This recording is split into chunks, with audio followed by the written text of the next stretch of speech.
Hi, my name is Miss Rachel and this is my friend Curious George, and we're so excited to be with you today. What is it, George?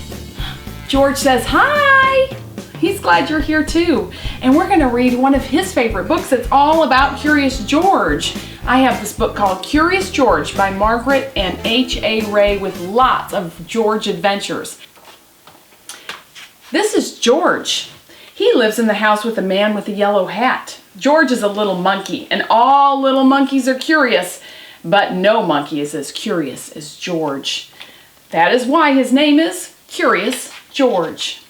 I have to go out, said the man with the yellow hat. Be a good little monkey till I get back. Have fun and play with your new ball, but don't be too curious.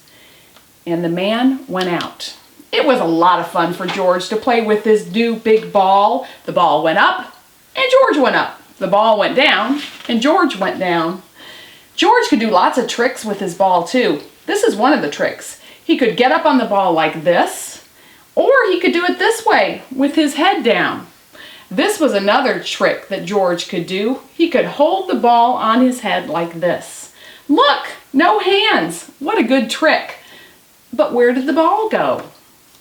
George ran after it. The ball had gone into another room. There was a big window in the room. George liked to look out the window. He could see a lot from there. He let the ball go and he looked out. George could see Bill on his bike and the lake with a boat in it. George could see a big house in a little garden and a little house in a big garden. The big house was the house where Bill lived. But who lived in the little house? George was curious. Who could live in a house that little? George had to find out. So he went to the big garden. The garden had a high wall, but not too high for a monkey. George got up onto the wall.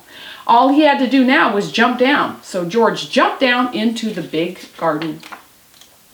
Now he could take a good look at that little house. And what did he see? A big white bunny and lots of baby bunnies. George looked and looked and looked. Bunnies were something new to him. How fun they were. The big bunny was the mother bunny. She was as big as George, but the little bunnies were so little that George could hold one of them in his hand, and that's what he wanted to do. How could he get a bunny out of the house? A house must have a door to get in and out of, but where was the door to the bunny house? Oh, there it was. George put his hand in and he took out a baby bunny. What fun it is to hold a baby bunny. And the bunny didn't mind. It sat on his hand, one ear up and one ear down, and looked at George. And George looked back at the bunny. Now he and the bunny could play in the garden. They could play a game. They could play Get the Bunny. George would let the bunny hop away, and then he would run after it and get it back. George put the bunny down. Then he looked away. 1, 2, run! The bunny took off like a shot. George did not look. Now he had to wait a little. 1, 2, 3, 4. He waited. Then George looked up.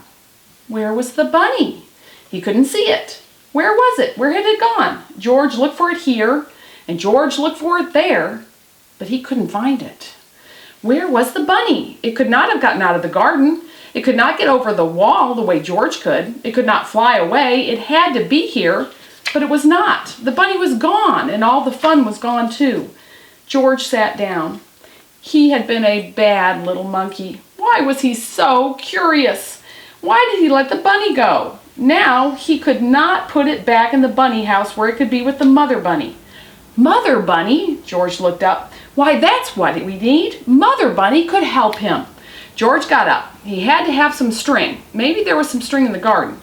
Yes, there was some string, and a good one too. George took the string and he went back to the bunny house. Mother bunny was at the door. George let her out and put the string on her, and Mother bunny knew exactly what to do. Away she went with her head down and her ears up. All George had to do was hold the string and run after her. Then Mother bunny sat down. She saw something, and George saw it too. Something white that looked like a tail of a baby bunny. And that is what it was. But where was the rest of the bunny? It was down in the hole. A bunny likes to dig a hole and then go down and live in it.